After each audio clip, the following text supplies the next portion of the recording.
Good morning students. Chapter 12 માં આપણે last લેક્ચરની અંદર ઉષ્મા અને કાર્ય વિશેની સમજણ મેળવી હતી, તેમજ ખૂબ જ મહત્વનો એવો થર્મોડાયનેમિક્સનો પ્રથમ નિયમ જે છે એનો અભ્યાસ કર્યો હતો.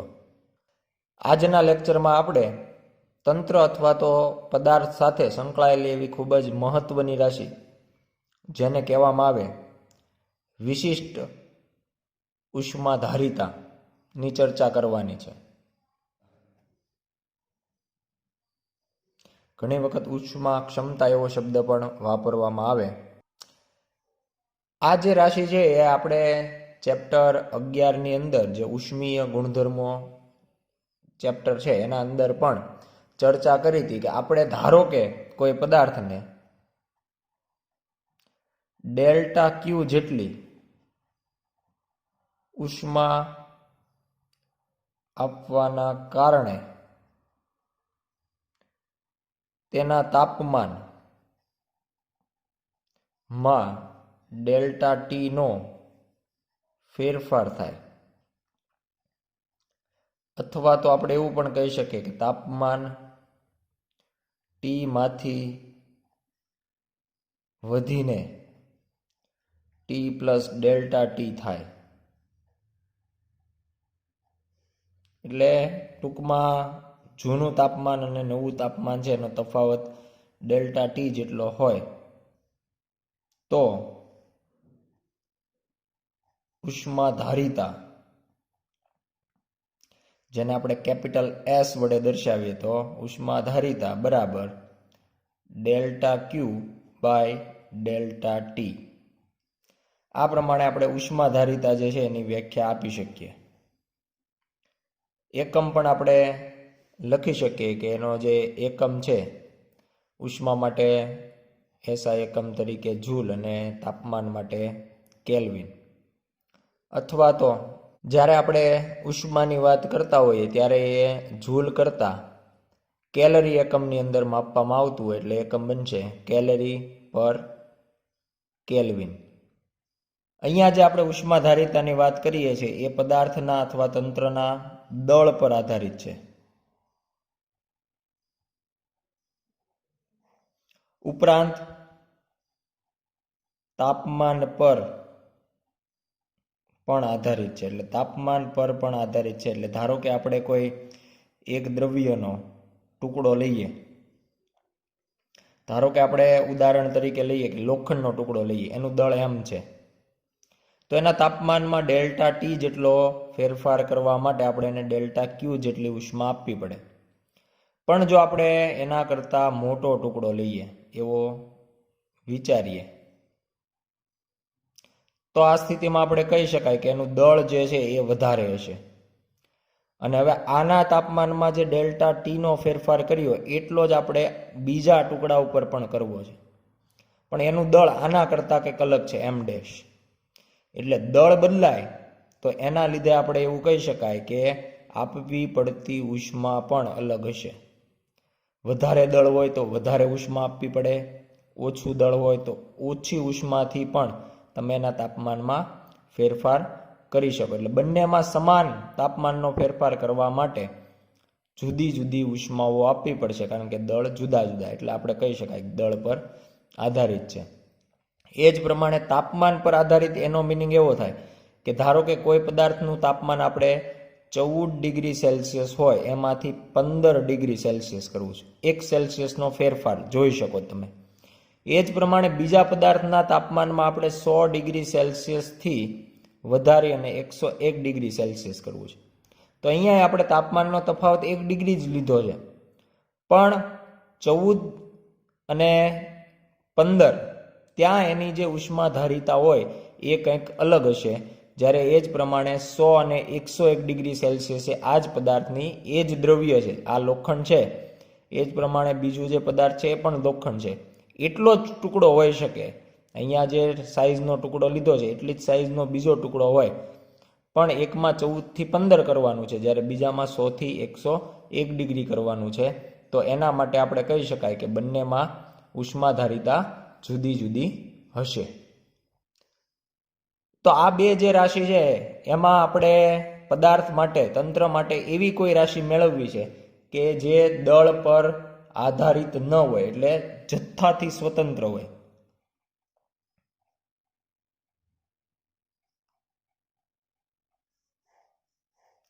અને એના માટે આ જે આપણે વિશિષ્ટ ઉષ્માધારિતા જે છે એની વાત કરી શકીએ કે જેને સ્મોલ એસ વડે દર્શાવવામાં આવે, is equal to capital S divide by એમ.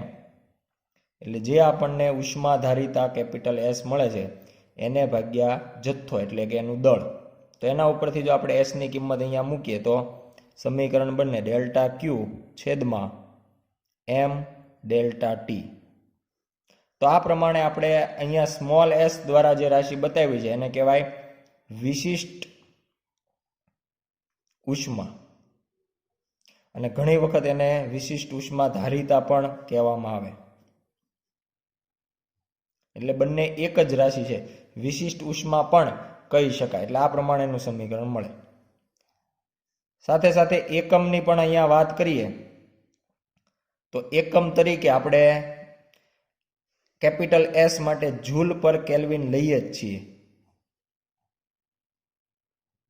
છેદમાં આપણે એમ લેવાનું એટલે ભાગ્યા એમ, એમ એટલે દળ એટલે કેજી, એટલે જૂલ પર કેજી ઇન્ટુ કેલ્વિન. ઓર અથવા જૂલની જગ્યાએ ઉષ્મા તરીકે આપણે કેલરી એકમ લઈ શકાય, એટલે કેલરી પર કેજી ઇન્ટુ કેલ્વિન આ એકમ પણ આપણે લઈ શકીએ. અહીંયા આપણે જે વિશિષ્ટ ઉષ્માની વાત કરીએ છીએ એ તાપમાન પર આધારિત છે.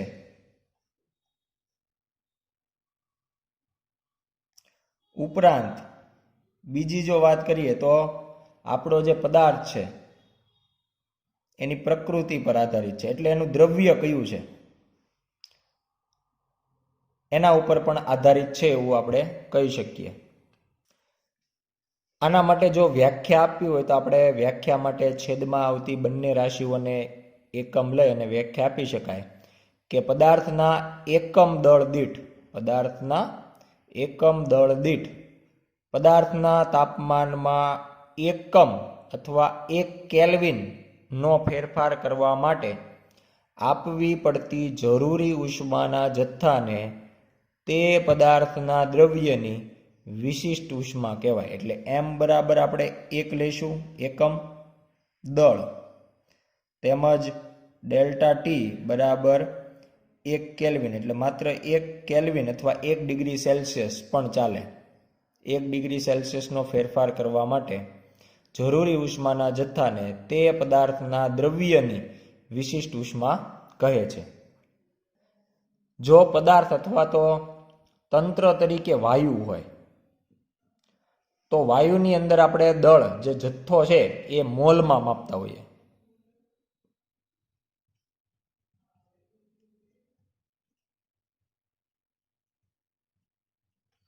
એટલે એના માટે જ્યારે આપણે વિશિષ્ટ ઉષ્મા વ્યાખ્યાયિત કરીએ તો એના કેપિટલ સી વડે આપવામાં આવે, ને capital she is equal to delta Q upon એમની જગ્યાએ મ્યુ આવી જાય, મોલ સંખ્યા, ઇન્ટુ ડેલ્ટા ટી. એટલે એના માટે આપણે she is equal to delta Q upon mu delta T આ પ્રમાણેનું સૂત્ર વાપરી શકાય.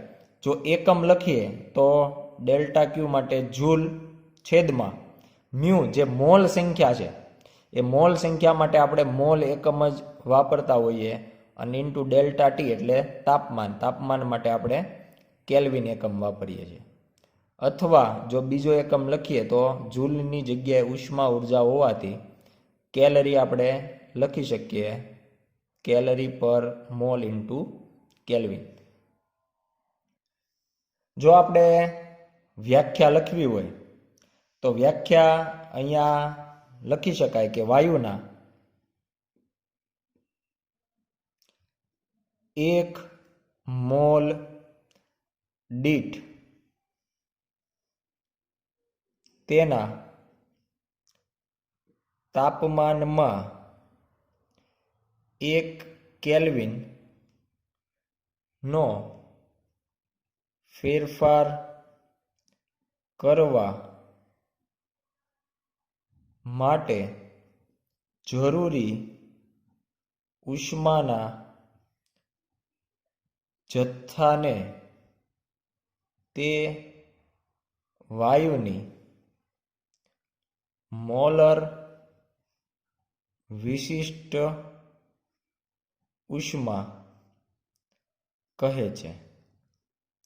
અહીંયા આગળ શબ્દ મોલર એટલા માટે લગાવવામાં આવ્યો છે કે આ જે આપણે વાયુની વાત કરીએ છીએ એનો જથ્થો મોલમાં માપવામાં આવે, અને એટલા માટે વાયુ માટે આપણે જે વિશિષ્ટ ઉષ્મા મેળવીએ એને એની મોલર વિશિષ્ટ ઉષ્મા કહેવામાં આવે.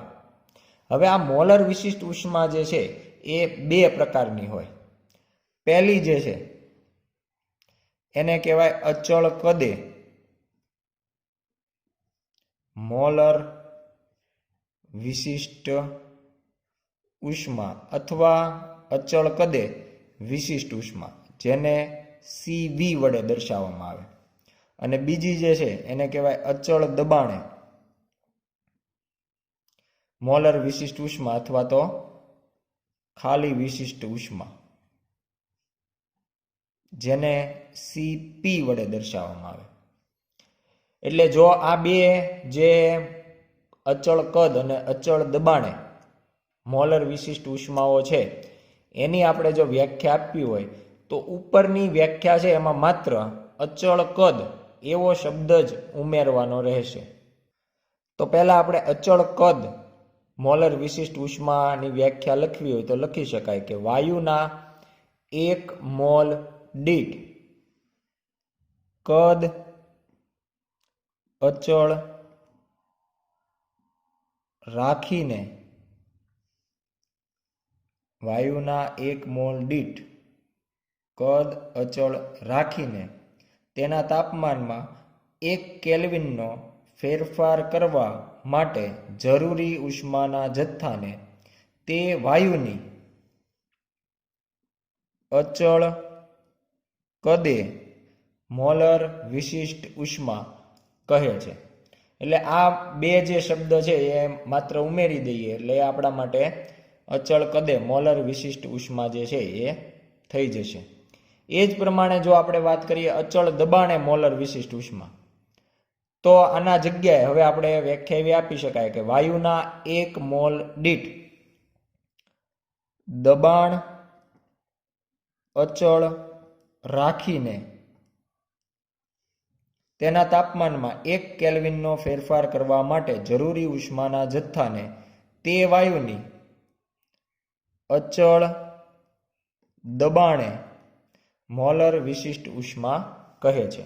એટલે આ પ્રમાણે માત્ર બે શબ્દો ઉમેરી અને આપણે અચળ કદે અને અચળ દબાણે મોલર વિશિષ્ટ ઉષ્મા છે એની વ્યાખ્યા આપી શકાય.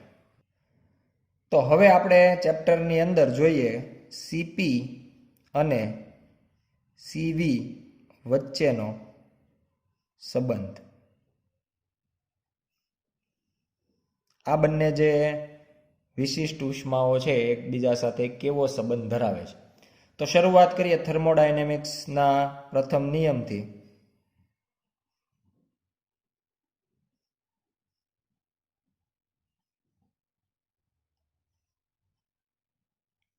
એના માટે આપણે લખી શકાય કે delta Q is equal to delta E internal plus delta W. Normally આપણે Q બરાબર ડેલ્ટા ઇન્ટરનલ પ્લસ W એ પ્રમાણે લખતા હોઈએ છીએ, પણ અહીંયા આપણે આપેલ ઉષ્મા છે એને જ ડેલ્ટા Q વડે દર્શાવતા હતા, એટલા માટે અહીંયા ડેલ્ટા એવી સંજ્ઞા લીધેલ છે ને એના દ્વારા જે કાર્ય મળશે એને પણ આપણે ડેલ્ટા W દ્વારા દર્શાવશું. આપણો જે થર્મોડાયનેમિક્સનો પ્રથમ નિયમ છે એનું મૂળ સ્વરૂપ ડેલ્ટા E ઇન્ટરનલના સ્વરૂપમાં છે. એટલે ડેલ્ટા E ઇન્ટરનલ વાળું જે સમીકરણ છે એના અંદરથી આપણે delta Q minus delta W આ પ્રમાણેનું જે સમીકરણ છે એમાં ડેલ્ટા Qને સૂત્રનો કરતા બનાવીએ તો ઉપર મુજબનું સમીકરણ મળે. અને હવે આપણે જો કાર્યની વાત કરીએ તો કોઈ પણ પ્રકારની પ્રક્રિયા હોય તો એના અંદર જે કાર્ય થતું હોય એને આપણે પી ડેલ્ટા વી સ્વરૂપે લખી શકીએ, જેને આપણે કહેશું સમીકરણ 1. કારણમાં આપણે દર્શાવશું, આપણે જાણીએ છીએ કે delta W is equal to P delta V. આ જે સમીકરણ 1 છે આપણા માટે ખૂબ જ મહત્વનું છે અને સીવી અને સીપી આ બંને જે છે એ આપણે સમીકરણ 1 દ્વારા જ મેળવવાના છીએ. તો પહેલા આપણે વાત કરીએ અચળ કદ માટે. તો જ્યારે આપણે અચળ કદની વાત કરતા હોય તો એમાં કદમાં થતો ફેરફાર શૂન્ય થાય, એટલે delta V is equal to 0 મળશે. અને જો delta V is equal to 0 હોય તો આપણું જે સમીકરણ 1 હતું એ હવે બની જશે delta Q is equal to delta E internal plus P delta V. Delta V શૂન્ય હોવાના કારણે એ પદ લખતા નથી. અને હવે આપણે આ જે પ્રક્રિયા છે એ અચળ કદ માટે છે, એટલે કૌંસની બહાર આપણે વી એવું દર્શાવે છે કે પ્રક્રિયા દરમિયાન કદ વોલ્યુમ અચળ રહે છે. સમીકરણ જે આપણને મળે છે એમાં બંને તરફ ડેલ્ટા ટી વડે આપણે ભાગાકાર કરીએ, એટલે ડેલ્ટા ક્યુના છેદમાં ડેલ્ટા ટી આખી પ્રક્રિયા અચળ કદ માટે છે. બીજી તરફ ડેલ્ટા ઈ ઇન્ટરનલ છેદમાં ડેલ્ટા ટી, એટલે અહીંયા આપણે બંને બાજુ ડેલ્ટા ટી વડે ભાગાકાર કરેલ છે. હવે અહીંયા આપણે જે સમીકરણ મેળવવાના છીએ એમાં ચેપ્ટર નંબર જે 13 છે જેનું નામ છે વાયુનો ગતિવાદ, એનું એક મહત્વનું સમીકરણ અહીંયા આપણે જરૂર પડશે. એ જે સમીકરણ છે આપણે આગળના ચેપ્ટરની અંદર આનો અભ્યાસ કરશું અને કઈ રીતે તારવી શકાય એ પણ ત્યાં આપણે જોઈશું. અત્યારે આપણે ડાયરેક્ટ એ જે સમીકરણ છે એ વાપરવાનું છે, જે છે ઈ ઇન્ટરનલ, એટલે કોઈ પણ વાયુ છે એની આંતરિક ઉર્જા છે E internal is equal to F mu R T upon 2. F mu R T upon 2 આ પ્રમાણેનું સમીકરણ છે. પરંતુ આપણે જે વિશિષ્ટ ઉષ્મા મોલર વિશિષ્ટ ઉષ્મા મેળવવાની છે એના માટે કહી શકાય કે મ્યુ મોલ જથ્થો જે છે એ આપણે 1 મોલ લેવાનો છે, જેનાથી આપણું સમીકરણ બનશે E internal is equal to F R T by 2. અહીંયા આપણે જે રાશિઓ અંદર આવે છે એની ચર્ચા કરીએ તો ટી જે છે એ વાયુનું તાપમાન છે, આર જે છે એ વાયુ અચળાંક જે છે પીવી બરાબર મ્યુ આર ટી મળતું હતું એ વાયુ અચળાંક, અને આગળ જે એફ છે એને કહેવાય મુક્તતાના અંશો. આ પણ વાયુની એક મહત્વની રાશિ છે. વાયુના જે અણુઓ છે સતત અસ્તવ્યસ્ત ગતિ કરતા હોય અને એ જે અસ્તવ્યસ્ત ગતિ હોય એ જેટલી દિશાઓમાં મુક્ત રીતે ગતિ કરી શકતા હોય એના ઉપરથી એના મુક્તતાના અંશો નક્કી કરવામાં આવે, જેને અંગ્રેજીમાં કહેવાય degree of freedom. Degree of freedom, તો એના માટે એની સંજ્ઞાને એફ વડે દર્શાવવામાં આવે છે. અને હવે આના ઉપરથી આપણે કહી શકાય કે જો આપણે આંતરિક ઉર્જાનો ફેરફાર લઈએ ડેલ્ટા ઈ ઇન્ટરનલ, તો એનાથી એના ડિગ્રી ઓફ ફ્રીડમ બદલાતા નથી, આર અચળાંક છે બદલાતો નથી. તાપમાનને અનુરૂપ આપણે કહી શકાય કે એની આંતરિક ઉર્જા બદલાય. બદલી શકતી માત્ર એક જ રાશિ છે તાપમાન, એટલે સામે તાપમાન બદલાય તો એને અનુરૂપ અહીંયા આંતરિક ઉર્જા છે એ બદલાય. એટલે આ સંપૂર્ણ ટોપિક, આ જે આખી વાત કરી છે એ ફરીથી આપણે જ્યારે ચેપ્ટર નંબર 13 વાયુનો ગતિવાદ ચલાવશું ત્યારે આ સમીકરણ કઈ રીતે મળે છે અને એના ઉપરથી ડિગ્રી ઓફ ફ્રીડમ કોને કહેવાય, કઈ રીતે આપણે એ લખી શકતા હોઈએ એની વિગતવાર ચર્ચા ચેપ્ટર 13ની અંદર કરવાના જ છીએ.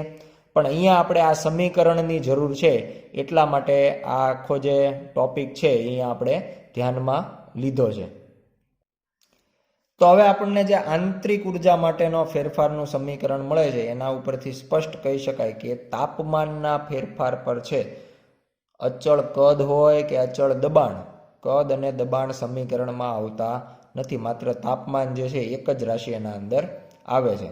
અને આના ઉપરથી જો આપણે હવે આ કિંમતને ઉપરના સમીકરણમાં મૂકીએ અહીંયા, તો આપણું સમીકરણ બનશે delta Q upon delta T V is equal to અહીંયા ડેલ્ટા ઈ ઇન્ટરનલની જગ્યાએ F R delta T by 2 ભાગ્યા ડેલ્ટા ટી, એટલે છેદમાં ફરીથી ડેલ્ટા ટી અને આખી જે પ્રક્રિયા છે એ અચળ કદે. ડેલ્ટા ટી જે છે એ કેન્સલ થશે અને જવાબ આપણને મળશે એફ આર બાય 2.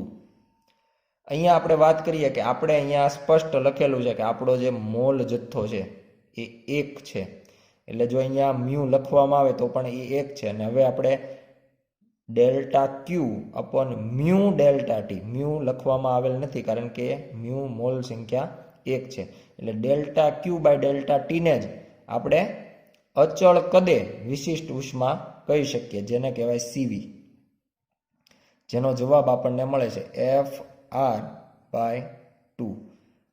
તો આ પ્રમાણે આપણે અચળ કદે વિશિષ્ટ ઉષ્મા છે એ મેળવી શકીએ. આ સમીકરણ મેળવવા માટે આપણે અહીંયા જે આંતરિક ઉર્જાના ફેરફાર છે જે આપણે આગળના ચેપ્ટરમાં અભ્યાસ કરશું એનો ઉપયોગ કર્યો, જેને કહી દઈએ આપણું સમીકરણ નંબર 2. અને સીવી માટે જે સમીકરણ મળે છે એને કહી દઈએ સમીકરણ નંબર 3. એટલે આપણે હવે સીવી મેળવી લીધું છે. હવે વાત કરીએ અચળ દબાણે વિશિષ્ટ ઉષ્મા. તો એના માટે ફરીથી આપણે જે સમીકરણ નંબર 1 છે એ લખી દઈએ. Delta Q is equal to delta E internal plus P delta V. હવે અહીંયા પહેલાં તો આપણે આદર્શ વાયુ સમીકરણ છે એના માટે 1 મોલ આપણે જ્યારે ગણતરી કર્યું ત્યારે આપણે મ્યુ બરાબર 1 મોલ લીધેલ છે. તો આદર્શ વાયુ સમીકરણ ધ્યાનમાં લઈએ તો એ મુજબ પીવી બરાબર મ્યુ આર ટી સમીકરણ, પણ આપણે એને આર ટી જેટલું લઈ શકાય કારણ કે મ્યુ બરાબર 1 મોલ, જથ્થો આપણે જે વાયુનો લઈએ છીએ 1 મોલ જેટલો છે. હવે અચળ દબાણ હોય એટલે જો ફેરફાર થાય તાપમાનમાં તો સામે કદમાં જ ફેરફાર થઈ શકે. દબાણ અચળ રાખવાનું છે, આર પોતે અચળાંક છે એટલે આર અને પી બદલાતા નથી. એક તરફ તમે તાપમાનમાં ફેરફાર કરો તો બીજી તરફ કદમાં જ ફેરફાર થાય. આવું સમીકરણ જે છે એ આપણે લખી શકાય. અને આ સમીકરણનો ઉપયોગ હવે આપણે પી ડેલ્ટા વીની જગ્યાએ સમીકરણ નંબર 1માં કરીએ તો આપણું સમીકરણ નંબર 1 જે છે હવે બનશે delta Q is equal to delta E internal plus R delta T. આ પ્રમાણેનું સમીકરણ બનશે. અને હવે આપણે આખું જે સમીકરણ મળે છે એને ડેલ્ટા ટી વડે, આ અચળ દબાણે છે એટલે સફિક્સમાં આપણે પી લખી દઈએ કે આખી જે પ્રોસેસ છે એ અચળ દબાણે થાય છે. અને ડેલ્ટા ટી વડે ભાગાકાર કરીએ તો ડેલ્ટા ક્યુ ના છેદમાં delta T delta E internal છેદમાં ડેલ્ટા ટી પ્લસ આર. અહીંયા પી લખવાની કોઈ જરૂર નથી કે છેદમાં જ્યારે ડેલ્ટા ટી આવશે ત્યારે ડેલ્ટા ટી કેન્સલ અને આર રહેશે. અચળ દબાણ હોય કે અચળ કદ હોય, આર જે છે અચળાંક છે, મૂલ્ય અચળ હોય છે. એટલે આ પ્રમાણેનું આપણને સમીકરણ મળશે. હવે આપણું જે સમીકરણ 2 હતું જે હતું delta E internal is equal to F R delta T by 2 નો ઉપયોગ કરીએ તો અહીંયા આપણે આ કિંમત મૂકીએ તો એનાથી હવે આપણું સમીકરણ બને delta Q upon delta T, આખી જે પ્રક્રિયા છે અચળ દબાણે, ડેલ્ટા ઈ ઇન્ટરનલની જગ્યાએ F R delta T by 2 ભાગ્યા delta T P plus R. અને હવે અહીંયા ડેલ્ટા ટી કેન્સલ થઈ જશે, જેનાથી સમીકરણ બનશે F R by 2 plus R. આ મુજબનું સમીકરણ થયું. અને હવે આ જે delta Q by delta T છે, ખરેખર તો અહીંયા આપણે મ્યુ જે છે એ આખી પ્રક્રિયા માટે એક લીધેલ છે, એટલે delta Q upon mu delta T જ છે, જેને આપણે સીપી કહી દઈશું, અચળ દબાણે મોલર વિશિષ્ટ ઉષ્મા. અને એનો જવાબ અહીંયા આપણે સમીકરણ જે છે એના ઉપરથી લખી શકાય F R by 2 plus R, જે આપણને મળશે સમીકરણ નંબર 4. હવે જો આપણે સીવી અને સીપી વચ્ચેનો સંબંધ મેળવવો હોય તો અહીંયા સમીકરણ 3 અને 4 પરથી જો આપણે સીપી માઇનસ સીવી લઈએ, એટલે સીપી માંથી જો સીવી બાદ કરીએ, એટલે F R by 2 plus R minus F R by 2 કરીએ તો જવાબ મળશે R. F R by 2 cancel થઈ જશે, માઇનસ છે એટલે, અને માત્ર સમીકરણમાં આર જ રહેશે, એટલે આને કહી દઈએ સમીકરણ નંબર 5. એટલે આ સીવી અને સીપી વચ્ચેનો સંબંધ થઈ ગયો. સાથે સાથે જ બીજી એક મહત્વની રાશિ જેને ગામા વડે દર્શાવવામાં આવે,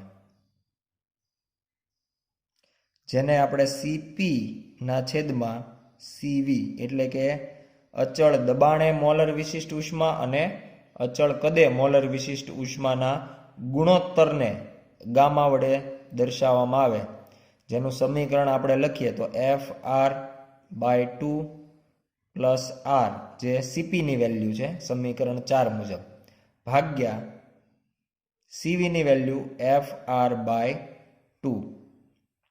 અહીંયા આપણે કહી શકાય પહેલું પદ જે છે એના છેદમાં છેદ લઈએ તો એફ આર બાય 2 છેદમાં એફ આર બાય 2 એટલે 1, પ્લસ બીજામાં લખીએ તો આરના છેદમાં એફ આર બાય 2 એટલે છેદનો છેદ જશે અંશમાં, આર જે છે એ કેન્સલ થશે અને છેદની અંદર રહેશે એફ. અથવા આને બીજી રીતે પણ સાદું રૂપ આપી શકાય કે આપણું જે પદ છે એમાં પહેલા આપણે અંશમાં લસા લઈએ, જે આવશે 2. તો પહેલું પદ બનશે એફ આર અને બીજું પદ બનશે 2r, લસા 2 હોવાથી. એવી જ રીતે છેદનું પદ જે છે એઝ ઇટ ઇઝ રાખીએ એફ આર બાય 2. તો અહીંયા 2 કેન્સલ થઈ જશે, જેનાથી આપણને મળશે એફ આર પ્લસ 2r છેદમાં એફ આર. અને હવે આપણે અંશમાંથી આર કોમન લઈએ તો F plus 2 divide by F R, જેનાથી આર આર કેન્સલ. અને હવે આપણે લખી શકીએ એફના છેદમાં એફ એટલે 1 પ્લસ 2ના છેદમાં એફ, એટલે આ પ્રમાણેનું સાદું રૂપ આપણે આપી શકીએ, જેને ગામા વડે દર્શાવવામાં આવે, જેને કહી દઈએ સમીકરણ નંબર 6. એટલે અહીંયા દર્શાવેલ સમીકરણ નંબર 3 જે સીવીની વેલ્યુ આપે છે, સમીકરણ નંબર 4 જે સીપીની વેલ્યુ આપે છે, અને સમીકરણ નંબર 6 જે ગામાની વેલ્યુ આપે છે, આ ત્રણેય રાશિઓ એફ, ત્રણેય સમીકરણની અંદર જોઈ શકાય કે એફ આવે છે. તો આ એફ જે છે એ દર્શાવે છે વાયુના મુક્તતાના અંશો, જેનો વિગતવાર અભ્યાસ ચેપ્ટર નંબર 13ની અંદર વાયુના ગતિવાદની અંદર આપણે કરવાના છીએ. અહીંયા આપણે એવા પણ સમીકરણ મેળવવાના છીએ કે જેના ઉપરથી માત્ર ગામાની કિંમત ઉપરથી આપણે સીવી અથવા તો સીપીની વેલ્યુ મેળવી શકીએ. અહીંયા આપણે સમીકરણ 3, સમીકરણ 4, સમીકરણ 5 અને સમીકરણ 6 દર્શાવેલ છે. હવે આપણે ગામા ઉપરથી કઈ રીતે સીવી અથવા તો સીપી મેળવી શકીએ, એના માટે આપણે સમીકરણ 5નો ઉપયોગ કરીએ. તો આ સમીકરણ 5 છે એને આપણે બંને બાજુ સીવી વડે ભાગાકાર કરીએ તો CP minus CV upon CV is equal to R/CV આ પ્રમાણેનું સમીકરણ મળશે. હવે છેદમાં જે CV છે આ તરફ એને આપણે બંને જે પદ છે એના છેદમાં જુદો જુદો લખીએ તો બની જશે CP ના છેદમાં CV માઇનસ CV ના છેદમાં CV, જેનાથી આના જ પદને આપણે લખીએ તો CP ના છેદમાં CV, CP ના છેદમાં CV ને જ ગામા કહેવાય. આપણે ગામાનું સમીકરણ જે લાવ્યા છીએ એ બેયનો ગુણોત્તર કરીને જ લાવ્યા છીએ, એટલે gamma is equal two CP/CV જે એનું મૂળ સમીકરણ છે. તો અહીંયા CP/CV મળે છે, એની જગ્યાએ લખી શકાય ગામા માઇનસ 1 CV ના છેદમાં CV એટલે 1 ઇઝ ઇક્વલ ટુ R/CV. અને હવે જો આ સમીકરણ ઉપરથી CV ને સૂત્રનો કરતા બનાવીએ તો CV is equal two R ના છેદમાં ગામા માઇનસ 1. એટલે જો આપણી પાસે ગામાની વેલ્યુ હોય તો એના ઉપરથી આપણે CV મેળવી શકીએ. એ જ પ્રમાણે આપણે આજે સમીકરણ 5 લીધું છે એના ઉપરથી જો આપણે CP મેળવવું હોય તો હવે આ જે કિંમત છે તમે ડાયરેક્ટ સમીકરણ 5માં મૂકી શકો અને એના ઉપરથી પણ તમે CP છે એ મેળવી શકો. અથવા તો એવું પણ કરી શકાય કે આ સમીકરણમાં બંને તરફ ગામા વડે ગુણાકાર કરીએ, એટલે આ તરફ બનશે gamma CV is equal to gamma R/ગામા માઇનસ 1. અહીંયા આપણે CV વડે ભાગતા બંને તરફ CV વડે ભાગાકાર કર્યો હતો, અહીંયા આપણે બંને તરફ ગામા વડે ગુણતા એટલે બંને બાજુ ગુણાકાર કર્યો. હવે ગામા ઇન્ટુ CV તો અહીંયા આપણે જોઈ શકાય કે જો આ CV ગામા સાથે ગુણાકારમાં આવે તો CP બની જશે.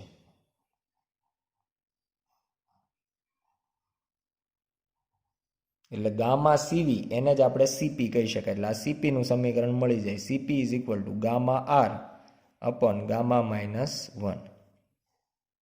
એટલે જો ગામાની કિંમત હોય તો આપણે CP પણ મેળવી શકીએ. આપણે જે ત્રણ રાશિની વાત કરીએ છીએ CV, CP અને ગામા, આ ત્રણેયની અંદર જે મુક્તતાના અંશ આવે છે એ મુક્તતાના અંશ વાયુના ઘટક કણ તરીકે કોણ છે એના ઉપરથી નક્કી થતું હોય. ઘણા વાયુ એવા હોય કે જે એક પરમાણવિક હોય.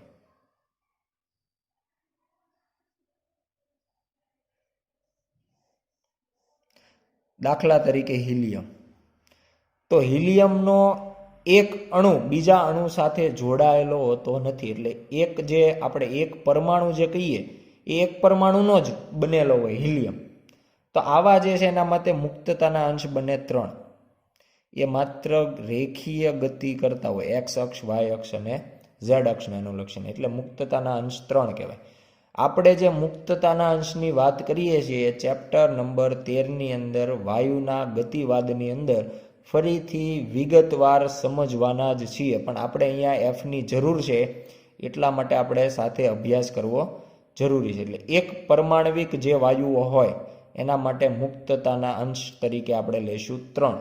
અને જો આપણે ઉપરના સમીકરણની અંદર એફની કિંમત જ્યાં જ્યાં એફ આવે છે ત્યાં આપણે જો 3 લઈએ તો આપણને CV મળશે 3R/2, CP મળશે 5R/2 અને ગામા આપણને મળશે 5/3 એટલે 5/3 એટલે લગભગ 1.67. એ જ પ્રમાણે ઘણા વાયુ દ્વિપરમાણવિક હોય પણ એ માત્ર રિજિટ રોટેટર હોય, ચાક ગતિ જ ધરાવતા હોય. રિજિટ રોટેટર ચાક ગતિ જ ધરાવતા હોય. દાખલા તરીકે O2, H2. તો આમાં 2 ઓક્સિજન પરમાણુ એકબીજા સાથે જોડાય અને પરમાણુથી અણુ બનાવતા હોય, એટલે એને દ્વિપરમાણુ, 2 પરમાણુ ભેગા થઈ અને અણુ બનાવે છે. તો એના માટે મુક્તતાના અંશ હોય 5. એમાં રેખીય 3 વત્તા 2 પ્રકારની ચાક ગતિ આવે. એટલે રેખીય 3 અને ચાકની બીજી 2 એટલે ટોટલ 5 મુક્તતાના અંશ થાય. એટલે આના માટે દ્વિપરમાણિક માટે મુક્તતાના અંશ 5 હોય. અને જો આપણે એફની કિંમત ઉપરના સમીકરણમાં 5 મૂકી દઈએ તો આવા વાયુ માટે સીવીનું મૂલ્ય આપણને મળશે 5r/2, સીપીનું મૂલ્ય મળે 7r/2 અને ગામાનું મૂલ્ય મળે 7/5, 7/5 એટલે કે 1.4. આ જે દ્વિપરમાણવિક છે એવા બીજા પણ દ્વિપરમાણવિક હોય કે જેમાં આ જે કંપન ગતિ પણ જોવા મળતી હોય. રિજિડ રોટેટરની સાથે સાથે કંપન, આમાં કંપન ન હોય. દાખલા તરીકે કાર્બન મોનોક્સાઇડ CO. તો આવા જે વાયુઓ છે એમાં મુક્તતાના અંશ 7 હોય. રેખીય પ્લસ ચાક પ્લસ કંપન, વાઇબ્રેશન પણ જેને કહેવામાં આવે. એટલે રેખીયના 3, ચાકના 2 અને કંપને 2.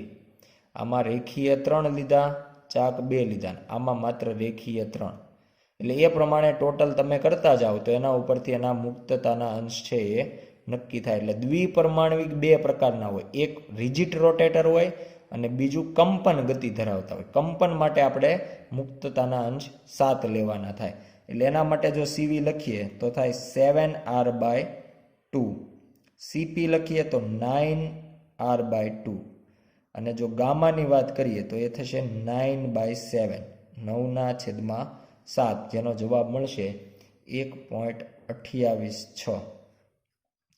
તો આ પ્રમાણે એક પરમાણવિક, દ્વિપરમાણવિક અને દ્વિપરમાણવિકમાં રિજિડ રોટેટર અને કંપિત ગતિ. તો એ પ્રમાણે આપણે એવું કહી શકાય કે જે રિજિડ રોટેટર છે અથવા તો બહુપરમાણવિક હોય, એક કરતાં વધારે પરમાણવિક હોય, તો એમાં આપણને જે વિશિષ્ટ ઉષ્મા છે એના મૂલ્યો પ્રમાણમાં વધારે મળે.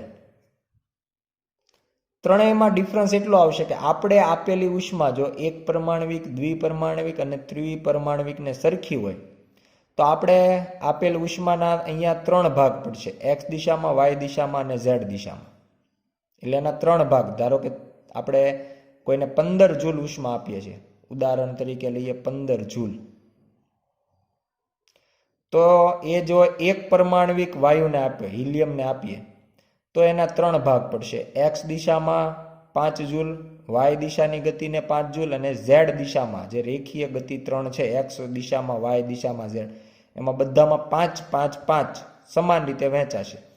પણ હું આની આજ 15 જૂલ કોઈ દ્વિપરમાણવિકને આપું, O2 છે, H2 છે, તો એને 3 રેખીય છે ને બીજી 2 પ્રકારની ચાક ગતિ છે. એટલે આ ઉર્જાના ટોટલ એ 5 ભાગ પડશે. એટલે ટૂંકમાં એક્સ, વાય, ઝેડ અને બીજી 2 ચાક ગતિ, તો બધામાં માત્ર 3 જૂલ જ મળશે. પહેલામાં એક્સ દિશામાં 5 જૂલ, જ્યારે આમાં એક્સ દિશામાં માત્ર 3 જૂલ, વાય દિશામાં 3 અને ઝેડ દિશાને અનુલક્ષીને જે ગતિ છે એ ગતિ ઉર્જા 3 મળશે અને બીજી 2 ભાગ ચાક ગતિમાં વહેંચાશે. એ જ પ્રમાણે જો હું આજ 15 જૂલ ઉષ્મા ઉર્જા કોઈ દ્વિપરમાણવિક કંપન ગતિ એટલે કે કાર્બન મોનોક્સાઇડને આપું તો એ 15ના 7 ભાગ પાડશે. એટલે 2 પોઈન્ટ સમથિંગ જવાબ આવશે. એટલે એક્સ અક્ષ, વાય અક્ષ અને ઝેડ અક્ષ જે ત્રણેય રેખીય ગતિ છે એમાં 2 પોઈન્ટ સમથિંગ ઉર્જા વહેંચાય, 2 ભાગ ચાક ગતિમાં વહેંચાય અને 2 ભાગ કંપન ગતિમાં વહેંચાય. એટલે આના ઉપરથી કહી શકાય કે એક્સ દિશાની સૌથી વધારે ઉર્જા કોને મળશે? તો કે આપણે તો ત્રણેયને સમાન ઉર્જા આપી, પણ અહીંયા ભાગ 3 પડે છે, અહીંયા 5 પડે છે અને અહીંયા 7 પડે છે, જેના લીધે આપણને ત્રણેય વચ્ચે મૂળભૂત તફાવત જોવા મળે છે. જો આપણે દ્વિપરમાણવિક કંપન ધરાવતો વાયુ હોય એને પણ અહીંયા જે એક ઘટક, એક અક્ષમાં 5 જૂલ ઉર્જા મળે છે એટલી જ અહીંયા પહોંચાડવી હોય તો અહીંયા 15 આપવાના બદલે 35 જૂલ ઉર્જા આપવી પડે. એટલે જો તમે આને 35 જૂલ ઉર્જા આપો તો એ રેખીયમાં 15, ચાકમાં 10 અને કંપનમાં 10 વહેંચી શકે.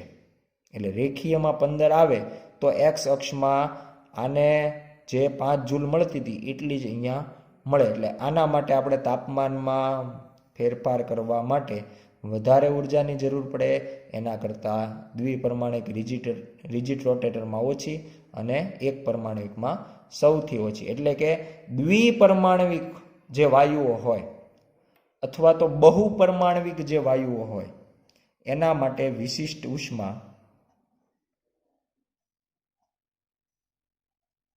ઊંચા મૂલ્ય ધરાવતી હોય.